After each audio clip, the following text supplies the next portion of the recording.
नमस्कार दोस्तों। आज मैं आपको एक ऐसे शख्स की कहानी सुनाने जा रहा हूँ जिसका नाम है राज। 5 साल पहले राज एक साधारण कर्मचारी था।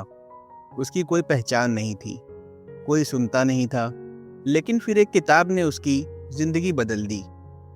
डेल कार्नेज की द लीडर इन यू ने राज को सिखाया कि लीडर बनने के लिए किसी डेजिग्नेशन की जरूरत नहीं होती। आज राज एक सफल टीम लीड है। लोग उसकी बातें सुनते हैं, उसका सम्मान करते हैं। और आज मैं आपको वो सारे सीक्रेट्स बताऊंगा जो राज ने इस किताब से सीखे। नमस्कार दोस्तों, welcome to discover with Nikhil. मैं हूं निखिल और आज मैं आपके साथ शेयर करूंगा राज की ट्रांसफॉर्मेशन जर्नी। ये वो स्टोरी है जिसने राज को एक ऑर्डिनरी एम्प्लॉय से एक कॉन्फिडेंट लीडर बनाया। अगर आप भी लाइफ में लीडरशिप क्वालिटीज डेवलप करना चाहते हैं, लोगों को इन्फ्लुएंस करना चाहते हैं और सक्सेसफुल बनना चाहते हैं, तो ये वीडियो आपके लिए है। और हाँ, अगर आपको ऐसी लाइफ चेंजिंग नॉलेज चाहिए तो चैनल को सब्सक्राइब करना बिल्कुल ना भूलें। तो चलिए शुरू करते हैं राज की कहानी। 5 साल पहले की बात है। राज एक छोटी सी कंपनी में काम करता था। हर रोज सेम रूटीन, ऑफिस जाओ, काम करो, घर आओ। राज को लगता था कि लीडर तो वो होते हैं जिनके पास बड़े डेजिग्नेशंस होते हैं, पावर होती है। वो सोचता था, मैं तो बस एक छोटा सा एम्प्लॉय हूँ, मेरा क्या। एक दिन राज के बॉस ने उसे एक प्रोजेक्ट दिया और कहा, राज तुम इसे हैंडल करो। राज नर्वस हो गया। उसने सोचा वो कैसे करेगा। लेकिन उसी शाम उसे डेल कार्नेजी की किताब द लीडर इन यू मिली। पहले चैप्टर में ही राज को एक बात समझ आई, लीडरशिप कोई पोजीशन नहीं है, ये एक क्वालिटी है। किताब में कार्नेज ने चार्ल्स श्वाब के बारे में बताया था, जो अपने टाइम के सबसे सक्सेसफुल बिजनेसमैन थे। श्वाब अपने वर्कर्स के साथ इतने रिस्पेक्टफुल तरीके से बात करते थे कि लोग खुद उनकी बातें मानते थे। कार्नेज ने लिखा था, हर इंसान के अंदर एक लीडर होता है, चाहे आप फैमिली में हो, ऑफिस में हो या किसी स्मॉल ग्रुप में। आप लीडर बन सकते हैं, बस ज़रूरत है अपनी स्ट्रेंथ्स को पहचानने की। राज ने सोचा, क्यों ना वो भी ट्राई करे। उसने अपनी क्वालिटीज़ के बारे में सोचना शुरू किया। वो अच्छे से सुन सकता था, वो लॉजिकली सोच सकता था और उसे लोगों से बातें करना पसंद था। राज ने महसूस किया कि लीडरशिप की पहली स्टेप है खुद को जानना, अपनी स्ट्रेंथ और अपनी वीकनेसेस को समझना। अगले कुछ दिनों में राज ने किताब का दूसरा चैप्टर पढ़ा, starting from the inside out. इस चैप्टर ने राज की आंखें खोल दी। कार्नेज कहते थे कि असली लीडरशिप अंदर से शुरू होती है। अगर आपकी अपनी वैल्यूज क्लियर नहीं है, अगर आप खुद पर भरोसा नहीं करते, तो दूसरे आप पर कैसे भरोसा करेंगे। राज ने अपने वैल्यूज के बारे में सोचा। उसकी सबसे बड़ी वैल्यू थी ऑनेस्टी। वो कभी किसी को धोखा नहीं देना चाहता था। दूसरी वैल्यू थी हार्ड वर्क और तीसरी लोगों की मदद करना। कार्नेज ने किताब में लिखा था, जब आपके एक्शंस आपकी वैल्यूज के साथ अलाइन होते हैं तो लोग ऑटोमेटिकली आप पर ट्रस्ट करने लगते हैं। राज ने अपनी डेली रूटीन में चेंजेस किए। उसने हर रोज मॉर्निंग में 15 मिनट्स निकालना शुरू किया अपने गोल्स के बारे में सोचने के लिए। वो चाहता था कि अगले 6 महीने में उसकी टीम सबसे प्रोडक्टिव टीम बने, लेकिन इसके लिए उसे खुद प्रोडक्टिव बनना पड़ेगा। कार्नेज ने एम्फसाइज किया था कि सेल्फ डिसिप्लिन बहुत इंपॉर्टेंट है। अगर आप अपने आप को डिसिप्लिन नहीं कर सकते तो दूसरों को कैसे लीड करेंगे। राज ने अपनी हैबिट्स पर काम करना शुरू किया, टाइम पर ऑफिस जाना, डेडलाइंस फॉलो करना और प्रॉमिसेस पूरे करना। धीरे धीरे राज के कलीग्स ने नोटिस किया, राज बदल गया है। लोग कहने लगे, पहले से ज़्यादा फोकस्ड और कॉन्फिडेंट लग रहा है। लेकिन राज जानता था ये सिर्फ शुरुआत थी, असली टेस्ट अभी बाकी था। प्रोजेक्ट की डेडलाइन नज़दीक आ रही थी और राज की टीम में प्रॉब्लम्स आने लगी। 2 टीम मेंबर्स में लड़ाई हो गई। एक मेंबर फील कर रहा था कि उसकी आइडियाज़ को कोई वैल्यू नहीं दे रहा था। राज परेशान हो गया। वो जानता था कि क्या करे। उस रात राज ने फिर से किताब खोली। तीसरा चैप्टर था बिल्डिंग रिलेशनशिप। कार्नेज ने बताया कि लीडरशिप का सबसे इम्पोर्टेंट एस्पेक्ट है रिलेशनशिप। अगर आपकी टीम के साथ आपका स्ट्रांग रिलेशनशिप नहीं है तो कुछ भी काम नहीं करेगा। कार्नेज ने 3 मेन पॉइंट्स दिए थे। पहला, एक्टिव लिसनिंग की प्रैक्टिस करो।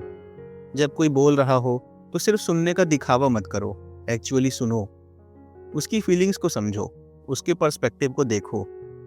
दूसरा, एम्पैथी दिखाओ।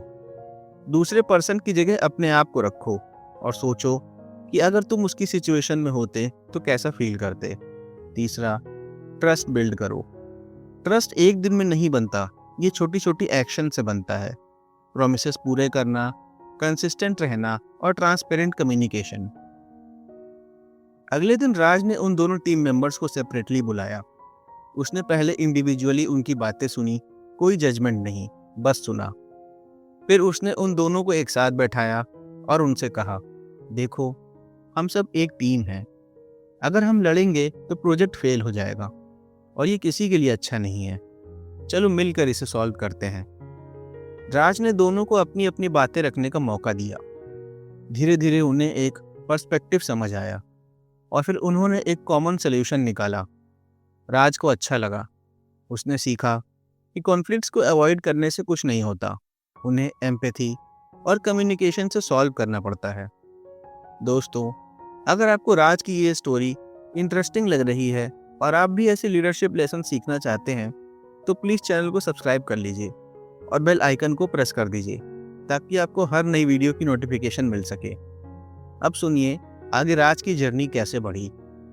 प्रोजेक्ट धीरे धीरे ट्रैक पर आ रहा था, लेकिन राज के सामने एक नई चैलेंज आई। उसे अपने बॉस और सीनियर मैनेजमेंट के सामने प्रोजेक्ट का प्रेजेंटेशन देना था। राज को पब्लिक स्पीकिंग से डर लगता था। वो नर्वस फील करता था जब उसे किसी बड़े ग्रुप के सामने बोलना पड़ता था। लेकिन कार्नेज की किताब ने फिर से राज की मदद की। चौथे चैप्टर में कार्नेज ने इफेक्टिव कम्युनिकेशन के बारे में डिटेल से बताया था। कार्नेज कहते थे, कम्युनिकेशन सिर्फ वर्ड्स नहीं है, ये आपकी बॉडी लैंग्वेज है, आपका टोन है और सबसे इम्पोर्टेंट, आपका मैसेज क्लियर और पर्सपेक्टिव होना चाहिए। राज ने कुछ टेक्निक सीखी। स्टोरी टेलिंग का यूज़ करो। डेटा और फैक्ट्स के साथ स्टोरीज सुनाओ। स्टोरीज लोगों को इमोशनली कनेक्ट करती हैं। कार्नेज ने कहा था कि एक अच्छी स्टोरी किसी भी प्रेजेंटेशन को पावरफुल बना सकती है। बॉडी लैंग्वेज पर ध्यान दो। आई कॉन्टैक्ट्स बनाओ, कॉन्फिडेंट पोस्चर रखो और नेचुरल जेस्चर्स यूज़ करो। नॉन वर्बल कम्युनिकेशंस कभी कभी वर्ड्स से ज़्यादा पावरफुल होते हैं। ऑडियंस को समझो, किसको प्रेजेंट कर रहे हो, उनकी नीड्स क्या है, उन्हें क्या सुनना है। अपनी कम्युनिकेशन को ऑडियंस के अकॉर्डिंग अडेप्ट करो। राज ने रात भर प्रैक्टिस की। उसने अपने प्रेजेंटेशन में एग्जाम्पल्स ऐड किए, रियल लाइफ सिचुएशंस की स्टोरी बताई। अगले दिन जब वो कॉन्फ्रेंस रूम में गया तो नर्वस था, लेकिन प्रिपेयर्ड भी था। प्रेजेंटेशन के दौरान राज ने कार्नेज की टीचिंग्स फॉलो की। उसने आई कांटेक्ट बनाया, क्लियरली बोला और स्टोरी टेलिंग का यूज़ किया। सीनियर मैनेजमेंट इम्प्रेस्ड हुई। ग्रेट प्रेजेंटेशन राज, ये उसके बॉस ने कहा। तुमने सच में अच्छी लीडरशिप दिखाई। उस दिन राज को समझ आया कि इफेक्टिव कम्युनिकेशन सिर्फ बोलने की स्किल नहीं है, ये एक लीडरशिप टूल है जो आपको इन्फ्लुएंस करने, परस्यू करने और इंस्पायर करने में हेल्प करता है। प्रोजेक्ट सक्सेसफुली कंप्लीट हो गया। राज की टीम ने डेडलाइन से पहले काम पूरा कर दिया और रिजल्ट्स एक्सीलेंट थे। कंपनी ने राज को ऑफिशियली टीम लीड बना दिया, लेकिन अब एक नई रिस्पॉन्सिबिलिटी थी, अपनी टीम को कंसिस्टेंटली मोटिवेट रखना। कार्नेज ने किताब के 5वें चैप्टर में मोटिवेशन के बारे में बताया था। कार्नेज कहते थे, आप किसी को फोर्स करके कुछ नहीं करवा सकते। असली मोटिवेशन तब आती है जब लोग खुद करना चाहते हैं। राज ने सीखा कि हर इंडिविजुअल अलग होता है। किसी को मनी से मोटिवेशन मिलती है, किसी को रिकॉग्निशन से, किसी को नई चैलेंजेस से। एक लीडरशिप की रिस्पॉन्सिबिलिटी है कि वो हर इंडिविजुअल को समझे और अकॉर्डिंगली उन्हें मोटिवेट करे। कार्नेज ने कुछ टेक्निक्स सजेस्ट की थी। विजन और पर्पस दो। लोगों को बताओ कि वो क्या कर रहे हैं और क्यों कर रहे हैं। जब लोगों को बिगर पिक्चर दिखती है तो वो ज़्यादा मोटिवेटेड फील करते हैं। चैलेंजिंग गोल सेट करो, लेकिन वो रियलिस्टिक भी होने चाहिए। ज़्यादा आसान गोल बोरिंग होते हैं और ज़्यादा डिफ़िकल्ट गोल फ्रस्ट्रेटिंग होते हैं। ये दोनों के बीच में बैलेंस होना बहुत जरूरी है। सपोर्टिव इन्वायरमेंट बनाओ। लोगों को फील होना चाहिए कि अगर वो फेल भी हो जाएं तो कोई बात नहीं, गलतियों से सीखना बहुत जरूरी है। राज ने अपनी टीम के साथ बैठकर एक विजन क्रिएट किया। हमारा गोल सिर्फ प्रोजेक्ट कंप्लीट करना नहीं है, राज ने कहा। हमारा गोल है कि कंपनी में सबसे इनोवेटिव और एफिशिएंट टीम बने। हम ऐसे सॉल्यूशंस क्रिएट करेंगे जो दूसरे नहीं सोच सकते। टीम मेंबर एक्साइटेड हो गए।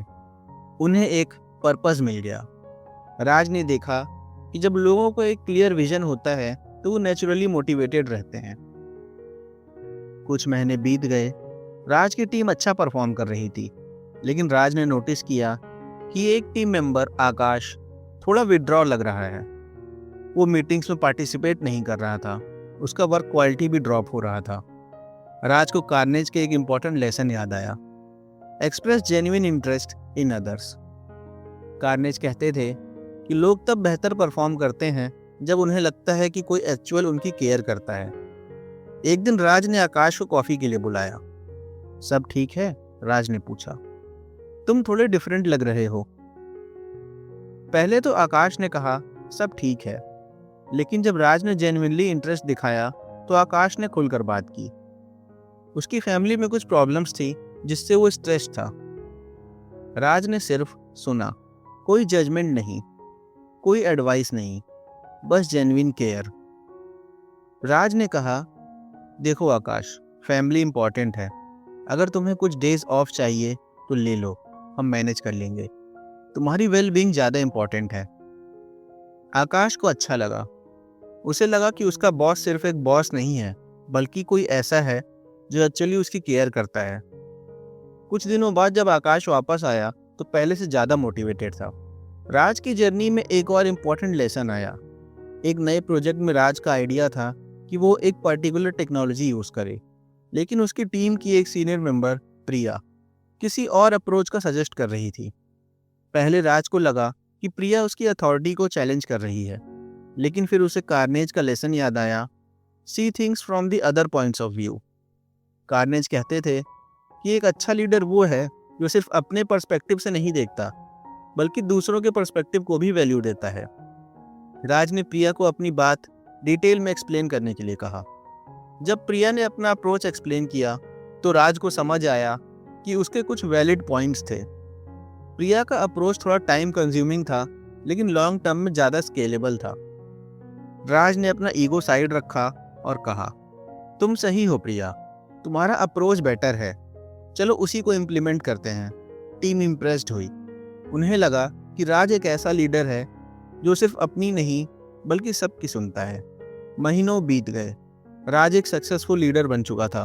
उसकी टीम कंसिस्टेंटली अच्छा परफॉर्म कर रही थी, लेकिन राज जानता था कि उसकी सक्सेस का सबसे बड़ा रीजन क्या था, लिसनिंग।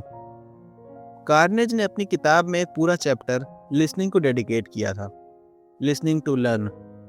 कार्नेज कहते थे, लिसनिंग सिर्फ एक पैसिव एक्टिविटी नहीं है, ये एक एक्टिव स्किल है जो हर लीडर को सीखनी चाहिए। राज ने देखा था कि जब वो जेन्युइनली सुनता था तो लोग उसके पास ज़्यादा आइडियाज़ लेकर आते थे।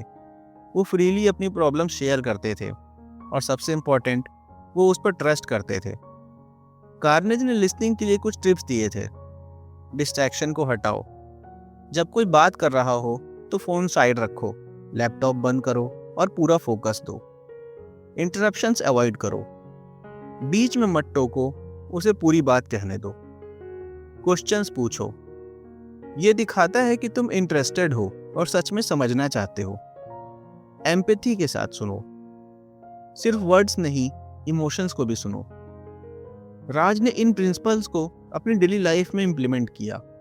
वो हर मॉर्निंग अपनी टीम के साथ 15 मिनट स्टैंड अप मीटिंग रखता, जहां हर कोई फ्रीली बात कर सकता था। राज बस सुनता था, नोट्स लेता था और फिर अप्रोप्रिएट एक्शन लेता था।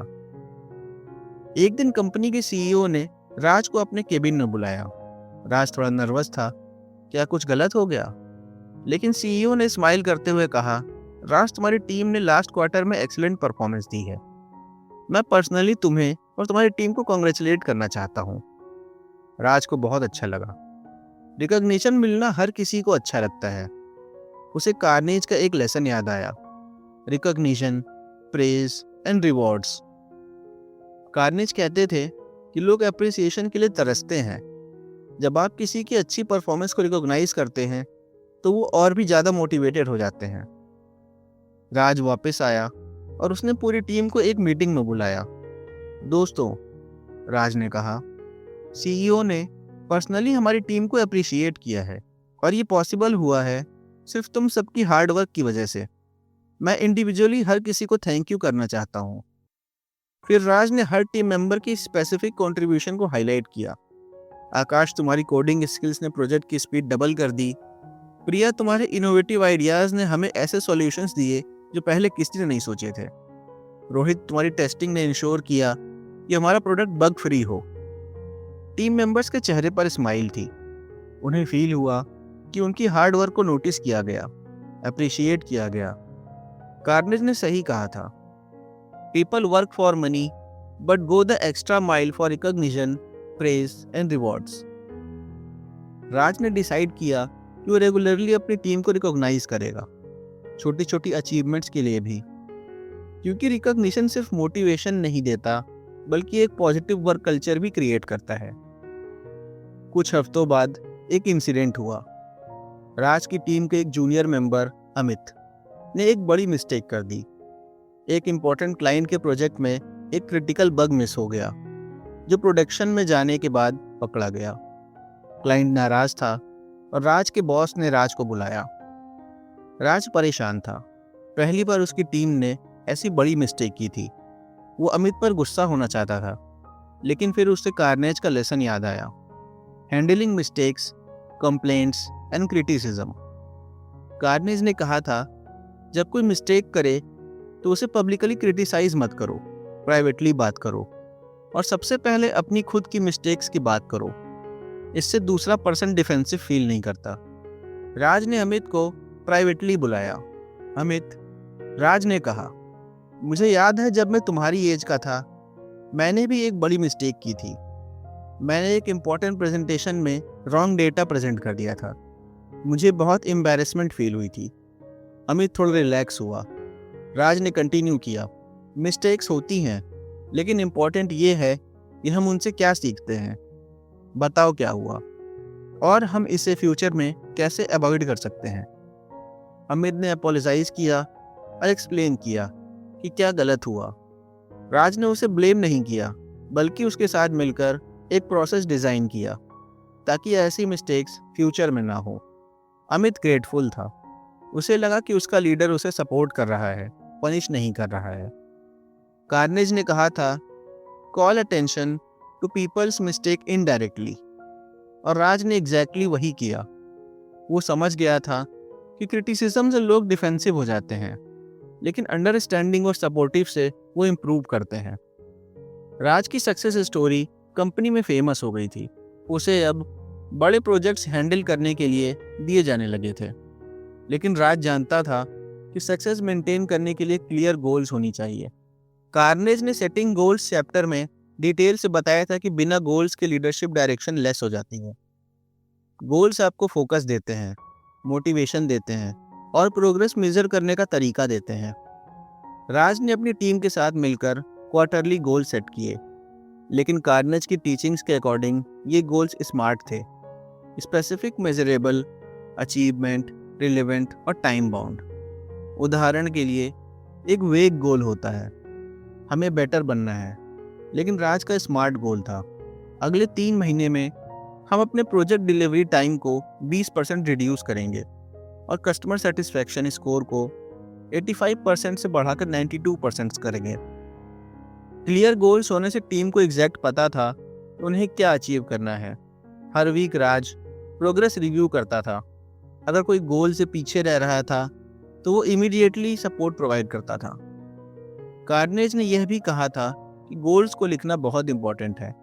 अ goal not written is only a wish. Raj ने एक बोर्ड बनाया जहां टीम के सभी गोल्स क्लियरली विजिबल थे। हर कोई अपनी प्रोग्रेस देख सकता था। जैसे जैसे राज की रिस्पॉन्सिबिलिटीज बढ़ी, वैसे वैसे डिस्ट्रैक्शंस भी बढ़े। Meetings, emails, phone calls. कभी कभी राज को लगता था कि वो अपने इंपॉर्टेंट वर्क पर फोकस नहीं कर पा रहा है।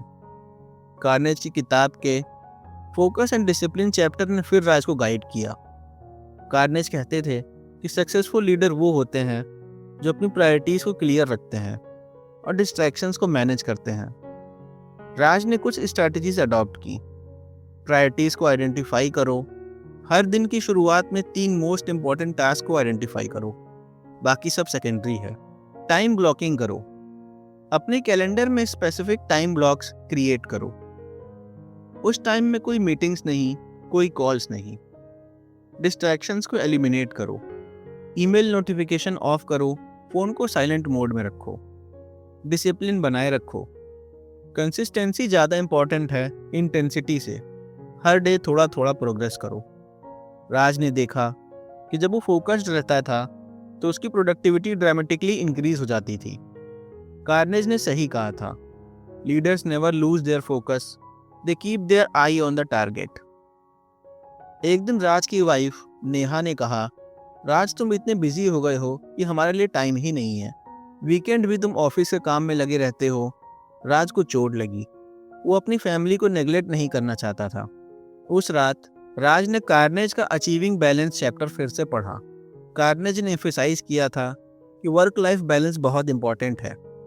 अगर आप सिर्फ वर्क पर फोकस करोगे तो इवेंचुअली बर्नआउट हो जाओगे। कार्नेज ने कहा था कि लाइफ एक टूल की तरह है जिसमें कई पैर होते हैं, फैमिली, फ्रेंड्स, हेल्थ, हॉबीज। अगर एक भी पैर कमजोर हुआ तो स्टूल गिर जाएगा। राज ने डिसाइड किया कि वो अपनी लाइफ में बैलेंस लाएगा। उसने कुछ रूल्स बनाए। फैमिली टाइम नॉन नेगोशिएबल है। हर संडे पूरा टाइम फैमिली के साथ, कोई वर्क नहीं। हेल्थ को प्रायोरिटीज दो। हर सुबह 30 मिनट एक्सरसाइज। हेल्दी बॉडी मतलब हेल्दी माइंड। हॉबीज के लिए टाइम निकालो। राज को पेंटिंग पसंद था। उसने हर सैटरडे इवनिंग पेंटिंग के लिए डेडिकेट की। कुछ हफ्तों बाद राज ने नोटिस किया कि वो ज़्यादा हैप्पी और एनर्जेटिक फील कर रहा था। उसकी वर्क प्रोडक्टिविटी भी इंक्रीज हुई। कार्नेज सही थे, a good work life balance is conducive to regular high performance. Raj की जर्नी में कई अप्स और डाउन्स आए। कभी कभी चैलेंजेस इतने बड़े लगते थे कि वो डिस्करेज हो जाता था, लेकिन कार्नेज की एक टीचिंग ने हमेशा उसे मोटिवेट रखा, creating a positive mental attitude. Carnegie ने मार्कस ऑरेलियस को कोट किया था, our life is what our thought make it. आपकी थिंकिंग आपकी रियलिटी क्रिएट करती है। अगर आप नेगेटिव सोचोगे तो नेगेटिव रिजल्ट्स आएंगे। अगर पॉजिटिव सोचोगे तो पॉसिबिलिटीज दिखेंगी। राज ने अपने माइंडसेट पर काम करना शुरू किया। जब भी कोई प्रॉब्लम आती तो वो सोचता, ये एक चैलेंज है, अपॉर्चुनिटी है कुछ नया सीखने की। कार्नेज ने कुछ टेक्निक सजेस्ट की थी पॉजिटिव एटीट्यूड मेंटेन करने के लिए। ग्रेटिट्यूड प्रैक्टिस करो। हर दिन 3 चीज़ें लिखो जिनके लिए तुम ग्रेटफुल हो। पॉजिटिव लोगों के साथ रहो। नेगेटिविटी कंटेजियस है, लेकिन पॉजिटिविटी भी। पॉजिटिव लोगों के साथ टाइम बिताओ। सेल्फ टॉक को मॉनिटर करो, खुद से कैसे बात करते हो। नेगेटिव सेल्फ टॉक को पॉजिटिव सेल्फ टॉक से रिप्लेस करो। राज ने एक ग्रेटिट्यूड जर्नल मेंटेन करना शुरू किया। हर रात सोने से पहले वो 3 चीज़ें लिखता था जिनके लिए वो थैंकफुल था। धीरे धीरे उसका पर्सपेक्टिव चेंज हो गया। वो प्रॉब्लम्स में अपॉर्चुनिटीज देखने लगा। जैसे जैसे राज की रिस्पॉन्सिबिलिटीज बढ़ी, वैसे वैसे स्ट्रेस भी बढ़ा। कभी कभी वो रात में सो नहीं पाता था। फ्यूचर की चिंताओं में खोया रहता था। क्या हो अगर ये प्रोजेक्ट फेल हो गया? क्या हो अगर मैं एक्सपेक्टेशंस पर खरा नहीं उतरा? कार्नेज का learning not to worry chapter Raj के लिए लाइफ चैलेंजिंग था। कार्नेज ने बताया कि वरी करना नेचुरल है, लेकिन एक्सेसिव वरी प्रोडक्टिव नहीं है। वो सिर्फ आपकी एनर्जी वेस्ट करता है। कार्नेज ने कुछ प्रिंसिपल्स दिए थे वरी को मैनेज करने के लिए। प्रेजेंट में जियो। ज़्यादातर वरीज फ्यूचर को लेकर होती हैं जो हुआ भी नहीं है। प्रेजेंट में फोकस करो। वर्स्ट केस सिनेरियो सोचो। अगर वर्स्ट केस भी हो जाए तो क्या होगा? यूजुअली वो इतना बुरा भी नहीं होता जितना हम सोचते हैं। एक्शन लो। वरी करने से कुछ नहीं होता। जो कंट्रोल में है उस पर एक्शन लो। राज ने ये टेक्निक्स अप्लाई की। जब भी वो वरी करने लगता तो खुद से पूछता, क्या मैं इसके बारे में कुछ कर सकता हूँ? अगर हाँ, तो एक्शन लूंगा। अगर नहीं, तो वरी क्यों करूँ? धीरे धीरे राज का स्ट्रेस लेवल कम हुआ। वो ज़्यादा काम और कंपोज रहने लगा। कार्नेज सही थे। Worry never solves anything, action does. Raj की ट्रांसफॉर्मेशन कंप्लीट हो चुकी थी। 5 साल पहले जो एक साधारण एम्प्लॉय था, वो अब एक सक्सेसफुल लीडर बन चुका था। लेकिन सबसे बड़े चेंज थे उसकी एनर्जी, उसकी एंथुजियाज्म। कार्नेज की किताब का लास्ट चैप्टर था the power of enthusiasm. Carnage कहते थे कि एंथुजियाज्म इन्फेक्टियस है। जब एक लीडर एंथुजियास्टिक होता है तो पूरी टीम भी एनर्जाइज्ड हो जाती है। राज ने देखा था कि जब वो पैशनेट रहता था अपने वर्क के बारे में, तो उसकी टीम भी पैशनेट हो जाती थी। एंथुजियाज्म ने उसकी लीडरशिप को ट्रांसफॉर्म कर दिया। कार्नेज ने कहा था, act enthusiastic and you will be enthusiastic. Sometimes आपको फील भी नहीं होता, लेकिन अगर आप एंथुजियास्टिक एक्ट करोगे तो एक्चुअली एंथुजियास्टिक हो जाओगे। राज ने हर मॉर्निंग अपने आप से कहना शुरू किया, आज एक ग्रेट डे होने वाला है। मैं अपॉर्चुनिटीज़ क्रिएट करूँगा, मैं प्रॉब्लम्स सॉल्व करूँगा, मैं अपनी टीम को इंस्पायर करूँगा। और स्लोली ये एटीट्यूड उसका नेचुरल बिहेवियर बन गया। आज राज एक रिस्पेक्टेड लीडर है। उसकी टीम कंपनी में सबसे हाई परफॉर्मिंग टीम है। लेकिन राज जानता है ये जर्नी यहीं ख़त्म नहीं होती। लीडरशिप एक कंटिन्यूअस जर्नी है, एक डेस्टिनेशन नहीं। कार्नेज की द लीडर इन यू ने राज को सिखाया कि लीडरशिप कोई टाइटल नहीं, ये एक माइंडसेट है, एक वे ऑफ लाइफ है। चाहे आप कहीं भी हो, किसी भी पोजीशन में हो, आप लीड कर सकते हैं। राज अभी भी कार्नेज की किताब को रेगुलरली रीड करता है। हर बार उसे कुछ नया सीखने को मिलता है, क्योंकि लीडरशिप एक स्किल है जिसे हमेशा इम्प्रूव किया जा सकता है। अगर राज आज कहीं पहुंचता है तो सिर्फ इन प्रिंसिपल्स की वजह से। अपने अंदर के लीडर को पहचानो, कम्युनिकेशन को इम्प्रूव करो, रिलेशनशिप्स बिल्ड करो, जेन्युइनली लोगों में इंटरेस्ट लो, लोगों के पर्सपेक्टिव को समझो, उन्हें सुनो, उन्हें रिकॉग्नाइज और अप्रिशिएट करो। मिस्टेक्स तो ग्रेसफुली हैंडल करो, क्लियर गोल सेट करो और फोकस्ड रहो। बैलेंस मेंटेन करो, पॉजिटिव एटीट्यूड रखो, चिंताओं को मैनेज करो और सबसे इम्पॉर्टेंट, एंथुजियास्टिक रहो। ये प्रिंसिपल सिर्फ कॉर्पोरेट वर्ल्ड में नहीं, बल्कि लाइफ के हर एस्पेक्ट में काम करते हैं। आप अपनी फैमिली में लीडर बन सकते हैं, अपने कम्युनिटी में और अपने दोस्तों के बीच भी। कार्नेज का मैसेज बिल्कुल क्लियर है, हर किसी के अंदर एक लीडर होता है, बस ज़रूरत है उसे डिस्कवर करने की, डेवलप करने की। तो दोस्तों, ये थी राज की ट्रांसफॉर्मेशन जर्नी, एक ऑर्डिनरी एम्प्लॉय से एक एक्स्ट्रा ऑर्डिनरी लीडर बनने की। डेल कार्नेज की द लीडर इन यू ने न सिर्फ राज की लाइफ चेंज की, बल्कि मिलियंस ऑफ लोगों की लाइफ चेंज की है। अगर आपको ये स्टोरी पसंद आई तो प्लीज़ लाइक करें, शेयर करें और कमेंट्स में बताएं कि आपको कौन सा लेसन सबसे ज़्यादा पसंद आया। और हाँ, चैनल को सब्सक्राइब करना बिल्कुल मत भूलिएगा, क्योंकि हम ऐसी ही लाइफ चेंजिंग बुक्स की समरीज लाते रहेंगे। मिलते हैं अगली वीडियो में एक और अमेजिंग बुक के साथ। तब तक के लिए अपने अंदर के लीडर को डिस्कवर करते रहिए। धन्यवाद।